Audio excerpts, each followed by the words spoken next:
Hello welcome जय हिंद प्यारे दोस्तों फॉर्मेटिव स्टडी में आपका स्वागत है। आज इस वीडियो लेक्चर में हम सामाजिक अध्ययन के देखिए बहुविकल्पी प्रश्न और अतिरिक्तरी क्वेश्चन करेंगे। ये देखिए सामाजिक अध्ययन का आपका देखिए पहला टेस्ट है। इसमें हमने 15 प्रश्न लिए हैं जो ऑब्जेक्टिव टाइप पूछे जाते हैं और 15 क्वेश्चन हमने वो लिए हैं जो अतिरिक्तरी पूछे जाते हैं। यानी इस क्लास से देखिए आपके बहुविकल्पी भी तैयार होते जाएंगे और साथ ही साथ अतिरिक्तरी क्वेश्चन भी तैयार होते जाएंगे।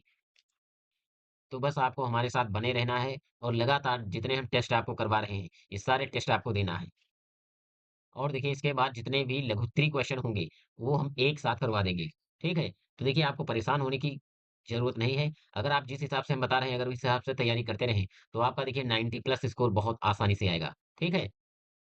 बस आपको देखिए अभी हमारा नया चैनल है, तो आप लोगों को सपोर्ट करते रहना है, ठीक है? आगे चलकर हम आपके लिए और भी अच्छा करेंगे।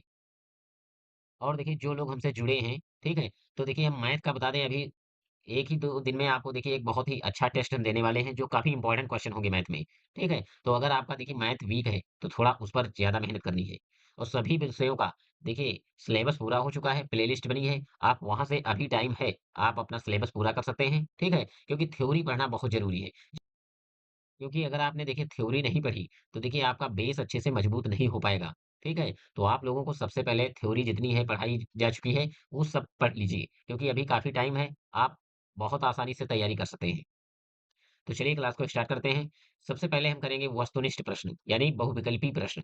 तो देखिए पहला क्वेश्चन है, खुदाई द्वारा ऐतिहासिक तथ्यों का पता लगाने वाले व्यक्तियों को कहते थे या कहते हैं? तो देखिए वैज्ञानिक या इतिहासकार, पुरातात्विद या भूवैज्ञानिक। तो देखिए जो खुदाई द्वारा ऐतिहासिक तथ्यों का पता लगाने वाले व्यक्तियों को हम पुरातात्विक कहते हैं। राइट ऑप्शन होगा पुरातात्विक। वेदों की संख्या, ये तो बहुत ही इजी क्वेश्चन है। वेदों की संख्या कितनी है? 4। ऋग्वेद, सामवेद, अथर्ववेद, यजुर्वेद।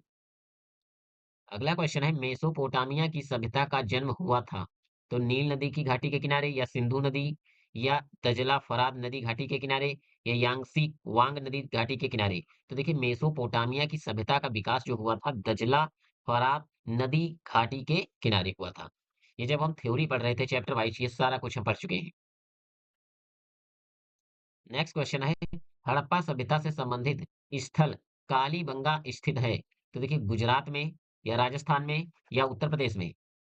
तो देखिए कौन सा ऑप्शन सही होगा? तो देखिए ये जो कालीबंगा स्थान है, ये कहाँ पर है? राजस्थान में।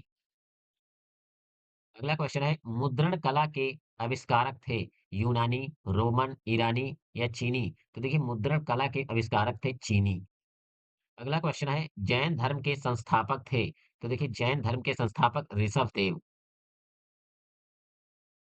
नेक्स्ट क्वेश्चन है, द्वितीय बौद्ध संगीति का आयोजन हुआ था अशोक के शासन में, अजातशत्रु के शासन में या कालाशोक के शासनकाल में या कनिष्क के शासनकाल में?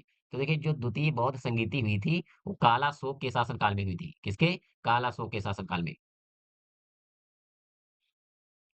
सिकंदर ने भारत पर आक्रमण किया था 321 ईसा पूर्व, 322 ईसा पूर्व, 324 ईसा पूर्व या 326 ईसा पूर्व? तो सिकंदर ने भारत पर आक्रमण 326 ईसा पूर्व में किया था। अगला क्वेश्चन है, सूर्य के सबसे निकट ग्रह पृथ्वी, मंगल, बुध, शुक्र? तो सूर्य के सबसे निकट ग्रह है कौन सा? बुध। क्वेश्चन नंबर 10 है, निम्न में से कौन सा कथन सही नहीं है? दिशा, दूरी व प्रतीक मानचित्र के घटक हैं, तो ये तो कथन सही है। मानचित्र का नीचे का सिरा उत्तर दिशा में होता है, ये कथन गलत है। द्विक सूचक यंत्र की चुंबकीय सुई सदैव उत्तर व दक्षिण दिशा में ठहरती है, ये भी सही है।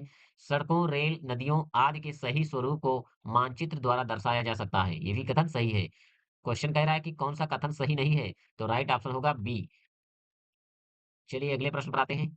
अगला क्वेश्चन है, अंतरराष्ट्रीय तिथि रेखा कहते हैं, यानी अंतरराष्ट्रीय तिथि रेखा किसे कहते हैं? तो 180 देशांतर रेखा को, 180 डिग्री देशांतर रेखा को। नीला ग्रह यानी ब्लू प्लेनेट कहते हैं सूर्य को, पृथ्वी को, चंद्रमा को या शुक्र को? तो राइट ऑप्शन होगा पृथ्वी को। अगला क्वेश्चन है, आर्यभट्ट थे खगोल शास्त्री, इतिहासकार, नाटककार, पुरातात्विद? तो आर्यभट्ट जो थे वो खगोल शास्त्री थे। नेक्स्ट क्वेश्चन है, आधुनिक अर्थशास्त्र के जनक Adam Smith, Keynes, Marshall, Amartya Sen? तो आधुनिक अर्थशास्त्र के जनक हैं एडम स्मिथ। नगर निगम के सदस्यों का कार्यकाल होता है 2 वर्ष, 3 वर्ष, 4 वर्ष या 5 वर्ष? तो राइट ऑप्शन होगा 5 वर्ष। तो चलिए हमने 15 प्रश्न जो ऑब्जेक्टिव टाइप थे यानी बहुविकल्पी प्रश्न हैं, उनको कर लिया है। अब चलिए हम आते हैं अतिविस्तृत प्रश्नों पर। तो देखिए पहला प्रश्न है, महर्षि वेद व्यास ने किस महाकाव्य की रचना की? ठीक है, तो आंसर होगा महाभारत। कुशीनगर कहाँ है? यह क्यों प्रसिद्ध है? कुशीनगर कहाँ है? तो देखिए कुशीनगर जो है उत्तर प्रदेश में है। यह भगवान बुद्ध के महापरिनिर्वाण स्थल के रूप में प्रसिद्ध है। ठीक है, ये देखिए अतिउत्तरी क्वेश्चन है, इसमें ज्यादा कुछ लिखने की जरूरत नहीं है। हड़प्पा सभ्यता के प्रमुख देवी देवताओं के नाम लिखिए। मातृ देवी और पशुपति महादेव। अगला क्वेश्चन है, सिंधु सभ्यता और वैदिक सभ्यता में अंतर बताइए। तो देखिए उत्तर, सिंधु सभ्यता नगरीय सभ्यता थी, यानी जो सिंधु सभ्यता थी कैसी सभ्यता थी? नगरीय सभ्यता थी। जबकि वैदिक सभ्यता एक ग्राम्य सभ्यता थी, यानी ग्रामीण सभ्यता थी। वैदिक सभ्यता कैसी थी? तो ग्रामीण सभ्यता थी। और सिंधु सभ्यता कैसी थी? तो ये शहरी सभ्यता थी। सिंधु में लिपि थी, यानी सिंधु सभ्यता में क्या था? लिपि थी। वैदिक में मुख्यतः मौखिक परंपरा थी। वैदिक सभ्यता में क्या था? मुख्यतः मौखिक परंपरा थी। सिंधु में मूर्ति पूजा, ठीक है। वैदिक में यज्ञ प्रधान पूजा थी, यानी सिंधु सभ्यता में मूर्ति की पूजा की जाती थी, लेकिन वैदिक सभ्यता में यज्ञ प्रधान पूजा थी, यानी यज्ञों पर आधारित था। छठी शताब्दी ईसा पूर्व भारत में कुल कितने महाजनपद थे? तो छठी शताब्दी ईसा पूर्व में भारत में 16 महाजनपद थे। अगला क्वेश्चन है, जैन धर्म के प्रवर्तक कौन थे? तो जैन धर्म के प्रवर्तक महावीर स्वामी। चलिए अगले प्रश्न पर आते हैं। उल्का पिंड से आप क्या समझते हैं? तो उत्तर देखिए, ग्रहों के अतिरिक्त अंतरिक्ष में घूमने वाले छोटे-छोटे पिंडों को उल्कापिंड कहते हैं।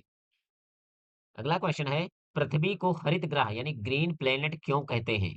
तो देखिए, पृथ्वी पर वनस्पतियों की प्रचुरता के कारण इसे हरित ग्रह कहा जाता है। ये देखिए अतिलघुत्तरी क्वेश्चन है, इसलिए केवल एक लाइन में आंसर दिया गया है। अगर यही क्वेश्चन देखिए लघुत्तरी में होता, तो इसको देखिए थोड़ा और लिखना होता। 2-3 लाइन और इसमें ऐड करना होता।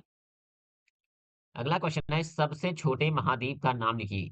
तो देखिए सबसे छोटा महाद्वीप है ऑस्ट्रेलिया महाद्वीप। ऑस्ट्रेलिया महाद्वीप। तो देखिए कौन सा उत्तर है? ऑस्ट्रेलिया महाद्वीप। अगला प्रश्न है, पृथ्वी के किस भाग में सूर्य ताप अधिकतम प्राप्त होता है? तो विषुवतीय भाग में, यानी देखिए ये अगर हमारी संपूर्ण पृथ्वी है, ठीक है, तो ये जो बीच वाला क्षेत्र है, ये है विषुवत रेखा, यानी जिसे हम कहते हैं भूमध्य रेखा। इसके दो नाम है, भू मध्य रेखा, या इसे हम कह सकते हैं विषुवत रेखा। तो देखिए इस क्षेत्र में सबसे ज्यादा गर्मी पड़ती है, ठीक है। और ऊपर एक रेखा खींची गई है, इसे हम कहते हैं कर्क रेखा, ठीक है। और एक पृथ्वी के देखिए विषुवत रेखा के नीचे जो लाइन है, उसे हम कहते हैं मकर रेखा। इसे क्या कहते हैं? मकर रेखा। अगला क्वेश्चन है, पंचायत व्यवस्था कितने स्तरों पर कार्य करती है? तो देखिए जो पंचायत व्यवस्था है कितने स्तर पर कार्य करती है? तो 3 स्तरों पर, ग्राम पंचायत, पंचायत समिति, जिला परिषद। नासा का पूरा नाम लिखिए। National aeronautics and space administration. स्वशासन से आप क्या समझते हैं? अगला क्वेश्चन क्या है, स्वशासन से आप क्या समझते हैं? जब लोग अपने स्थानीय प्रशासन का संचालन स्वयं करते हैं, तो उसे स्वशासन कहते हैं। राष्ट्रीय आय को परिभाषित कीजिए। किसी देश की एक वर्ष में उत्पन्न वस्तुओं और सेवाओं के मूल्य को राष्ट्रीय आय कहते हैं। यानी किसी देश की एक वर्ष में उत्पन्न वस्तुओं और सेवाओं के कुल मूल्य को राष्ट्रीय आय कहते हैं। लास्ट क्वेश्चन है, नगर निगम के अध्यक्ष को क्या कहते हैं? यानी नगर निगम का जो अध्यक्ष होता है उसे क्या कहा जाता है? तो देखिए महापौर, या इसे हम मेयर कहते हैं। इसे क्या कहते हैं? मेयर। तो चलिए आज की क्लास को हम यहीं पर विराम देते हैं, और आपको इसी प्रकार लगातार तैयारी करते रहना है, और लगातार आपको सेल्फ स्टडी भी करते रहना है, जिससे कि आपकी तैयारी और भी बेहतर हो जाएगी और परीक्षा में आप अच्छा स्कोर करेंगे। और देखिए हमारी तरफ से हम आप लोगों का पूरा सपोर्ट करेंगे। अगर किसी भी विषय में अगर आपको डाउट है या कोई टॉपिक है जो आपको समझ में नहीं आया है, तो आप हमें कमेंट करके बता सकते हैं। हम उस पर भी एक क्लास ले लेंगे। बस आप लोग अच्छे से तैयारी कीजिए और किसी का बैक ना लगे। अच्छे मार्क्स लेकर आएँ आप सभी लोग। तो चलिए मिलते हैं नेक्स्ट क्लास में, तब तक के लिए जय हिंद।